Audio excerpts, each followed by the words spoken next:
Hello, welcome back to my channel. Thanks for clicking on this video, I guess. And if you haven't already subscribed, please feel free to do so below.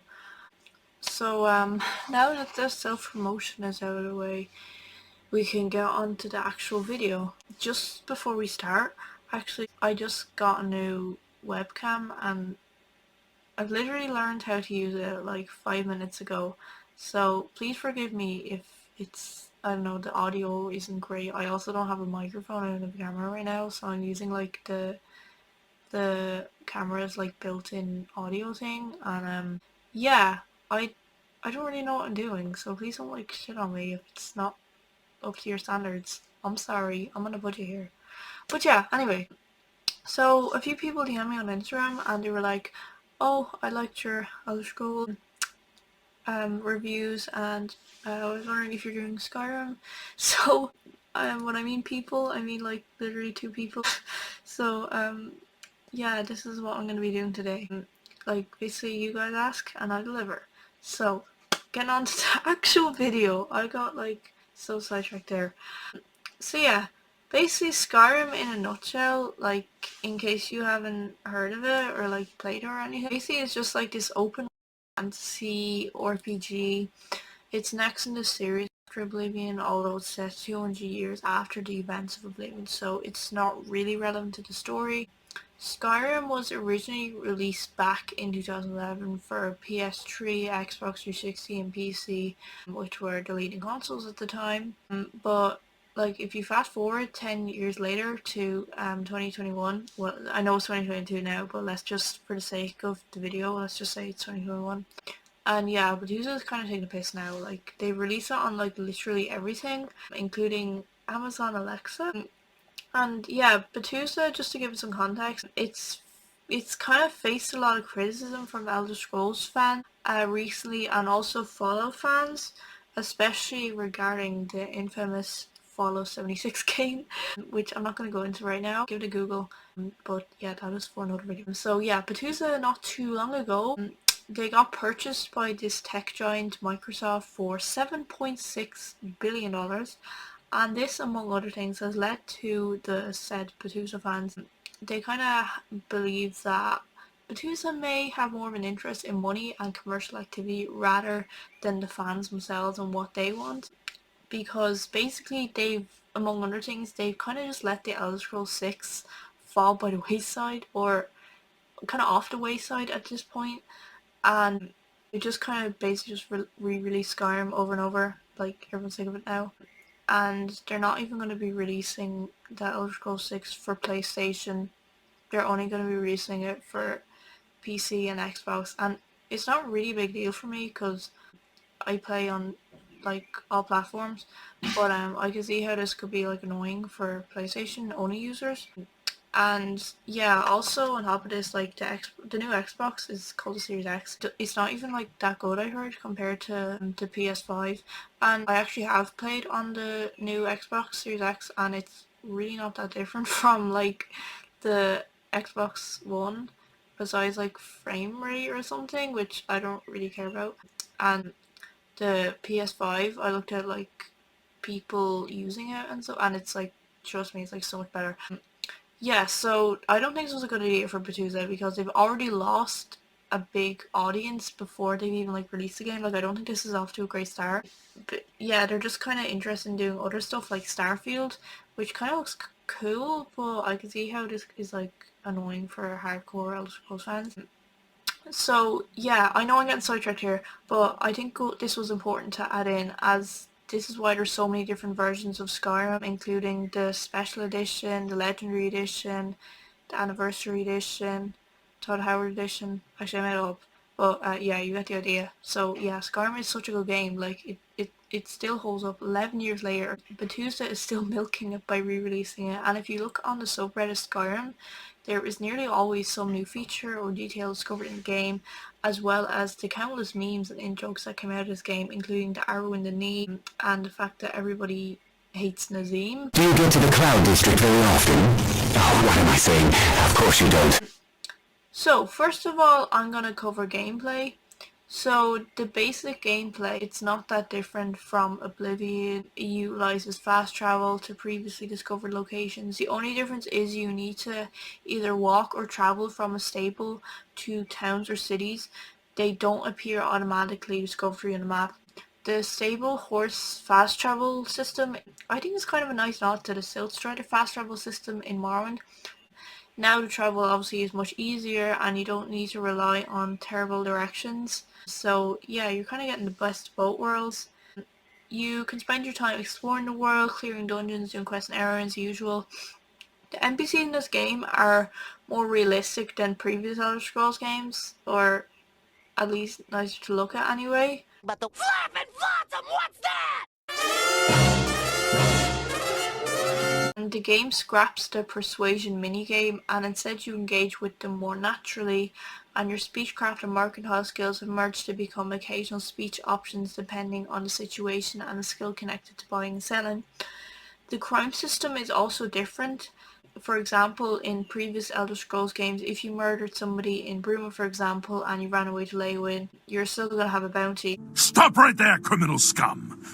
But in Skyrim, if you murdered someone in the Reach and you went to the Hold Winterhold, just for example, since the guards don't have power in that jurisdiction, they're not going to arrest you, which is useful especially for characters who, say, would need to get away with doing crimes or they're an evil archetype. There's also factions to join, such as the Companions, which replaces the Fighters Guild. There's the College of Winterhold, which replaces the Mages Guild, and the Thieves Guild and the Brotherhood, they're the same. I won't lie, I much prefer the faction quest from Morrowind and Oblivion, as the Skyrim faction quest seemed to be more concerned with solving internal conflicts and politics rather than doing what you sign up to be, such as a beginner mage or a thief.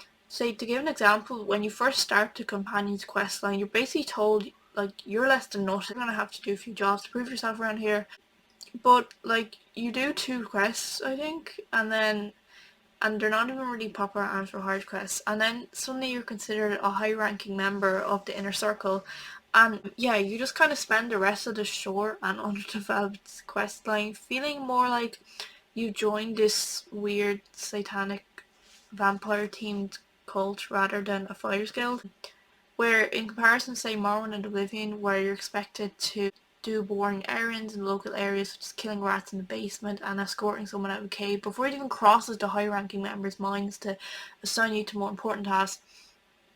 It's also the same deal with the Mages Guild. In Oblivion, you need to do a series of recommendation tasks before you can even reach apprentice rank, and you feel like you really belong to the guild, like a guild of wizards, and you have proper ranks and roles. Whereas in Skyrim, for their version of Mage's Guild Quest, you just cast a spell on the ground. Yeah, your one is like, that's okay in my book. I guess you're a wizard. Yeah, and then you're kind of given this vague rank, and yeah, you do a couple of random tasks, and I guess you're a high rank. I guess kind of floating around, then you do some other tasks, and then poof, suddenly you're archmage. And yeah, I don't know, I don't think there's really an objective or task they're trying to get at, and I just feel that the quests themselves are pretty unmemorable. In general, I just feel that the faction system lets down this otherwise excellent game, but don't let this put you off. There's so many other things to do in this game, such as completing errands for NPCs, doing side quests, or even just like mundane chores for a few coins, just chopping wood or picking crops, which I think are a nice realistic touch to the game world. The skill system and character creation system, it's very different than previous Elder Scrolls games, which rather than picking pre-selected skills and powers, you can simply choose your perks and what skills you want to improve at. I think it was a very radical decision, and although I'd say I preferred the freedom that the Skyrim system gives, I'd be lying if I didn't say I preferred the focus the older system gives you. But I do prefer the choice of perks you offered for reaching certain skill milestones. Skyrim also has certain skills removed, such as athletics and mysticism, acrobatics. The speechcraft and mercantile skill, as I mentioned earlier, it's merged to make one skill. New skills such as smithing and pickpocket have been introduced. The combat system is kind of awkward compared to Oblivion's one, as it requires you to equip magic weapons and shields separately than all at the same time. And also the hotkey system has been replaced by the favorites menu, which personally I feel takes away from the action a little bit, as I don't want to be scrolling about menus in the middle of a battle, so This is something that could have been improved on. The last thing I'll mention regarding gameplay is of course dragons, which are featured for the first time in the Elder Scrolls series. They play a central part to the game's story, and while a few named ones appear throughout the main quest, the majority you'll encounter as randomly generated incidents, rather like the Sleepers in Morrowind and the Oblivion Gates and Mythic Dawn agents in Oblivion. This is what I'm rating the gameplay for Skyrim. So moving on to graphics, they're they're pretty amazing. The views are breathtaking.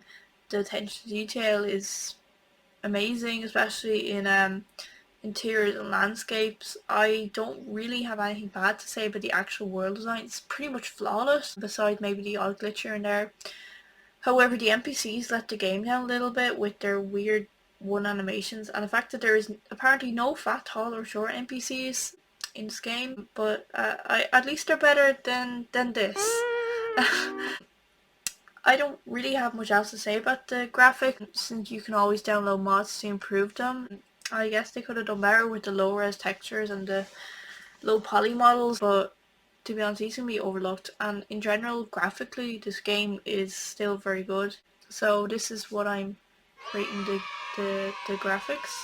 Storyline and plot. So obviously, I'm not going to spoil anything, but I will briefly go over the setting and summarise the background and where you're at when you start the game. Skyrim is the cold mountainous home of the Nordic race positioned north of Tamriel, and it's divided into 9 different holds run by Jarls, each with their own climate and inner politics, some being richer and more powerful than others. At the start of the game, there is an ongoing civil war going on between the Imperial Empire and the Nationalist Stormcloaks. They are unhappy with the Empire banning the worship of Talos due to a clause in the humiliating White Gold Concordat the Empire was forced to sign by the Aldmeri Dominion, who Damn faithless Imperials. believe that they are racially superior to men. The main quest starts when a dragon suddenly appears as you're about to be executed in the town of Helgen. Just a little bit of background. So dragons prior to the game had been extinct for many years. Besides Parthenax, who is a wise sage who lives upon Skyrim's highest peak, and he's only really known to the Greybeards, who are a secluded order monks that you encounter early on in the main quest. And yeah, of course, since this is like this scary beast that's supposed to be extinct, it freaks everyone out, and all hell breaks loose basically once the dragon starts attacking Helgen. You soon find out that you're in fact a Dragonborn, who is somebody who can absorb the essence of a dragon and harness their powers. There are several important characters you meet throughout the game, such as the Jarl of Whiterun, the leader of the Greybeard monks, Parthenax, Alduin, who's the dragon you meet at the start of the game, Ulfric Stormcloak, who you also meet at the start of the game, and General Tullius of the Imperial Legion. So this is what I am rating the storyline and plot. Replay value. So this game is the definition of replay value. Like, there's literally hundreds of caves and ruins to explore. Like, there's so much cool stuff to do, different ways of playing the game, not to mention the DLC. Myself, I've dedicated hundreds, if not thousands of hours into this game, and even then I've only really scratched the surface of what there is in this game. Another thing that gives this game great replay value is the fact that you don't have to follow the main quest at all, besides the opening sequence of course, but once you leave Helgen, you can do whatever you want really. Like, you can do as much as the main quest as you want, or as little of the main quest you want, like you can go exploring, you have so much freedom. Like, even some pretty dedicated players, they even choose to give their characters more depth by creating a backstory for them. You don't have to actually do this, but I think it's a cool thing to do. I think it gives it like more realism.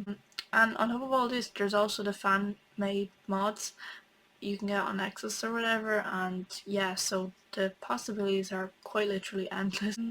So just the last part of this, is the game worth playing in 2022? Forget what I said at the start about it being 2021.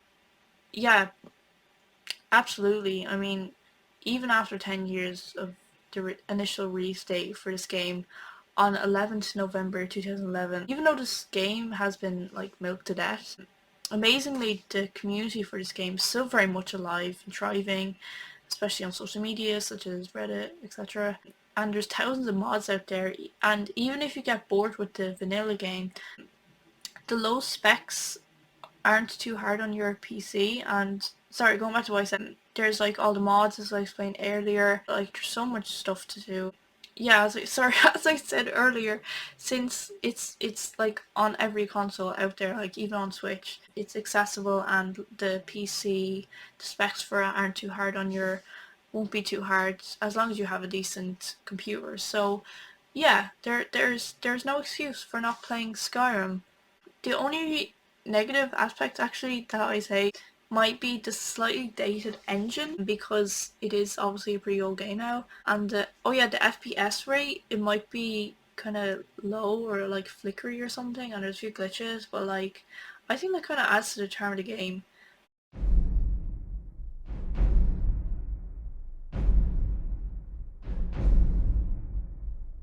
So yeah, that wraps up another video and game review. If there's any game you want me to review, please comment down below. Or if there's a video you want me to do, it doesn't have to be game related, just comment it down below. My apologies again for the horrible editing and whatever fuck that was. I am not used to this software, and this is like my first proper video, I feel, because I was only doing it on my iPad. So if this is like a little fucking bad quality, unprofessional, I apologize. Yeah, if you're still here, thank you for listening to my bullshit rant about this game. So thank you, and please subscribe and like and come back. So thank you. Goodbye.